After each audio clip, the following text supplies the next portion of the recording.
સુરતના મોટા વરાછા ખાતે લક્ષ્મીનારાયણ દેવ મહિલા મંડળ દ્વારા આયોજિત આંતરરાષ્ટ્રીય મહિલા અધિવેશનમાં ભક્તિ અને શક્તિનો અદ્ભુત સંગમ જોવા મળ્યો હતો। શિક્ષણ રાજ્યમંત્રી રીવાબા જાડેજાની ઉપસ્થિતિમાં યોજાયેલ આ કાર્યક્રમમાં આશરે 30,000થી વધુ મહિલાઓ ઉમટી પડી હતી, જ્યાં રીવાબાએ નારી શક્તિને જગતના ઉદ્ધાર માટે સહભાગી બનવા માટે આહ્વાન કર્યું હતું।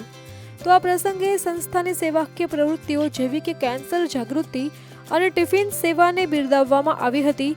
આ સાથે જ એક સાથે 21,000 મહિલાઓએ વંદે માતરમનું ગાન કરીને ગોલ્ડન બુક ઓફ વર્લ્ડ રેકોર્ડમાં સ્થાન મેળવ્યું હતું।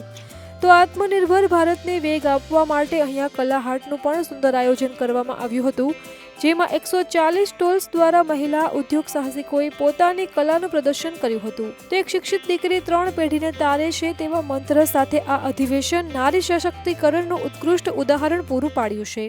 અમારી તમામ માહિતીથી અપડેટેડ રહેવા માટે જોડાયેલા રહો ત્રિશુલ ન્યૂઝ સાથે।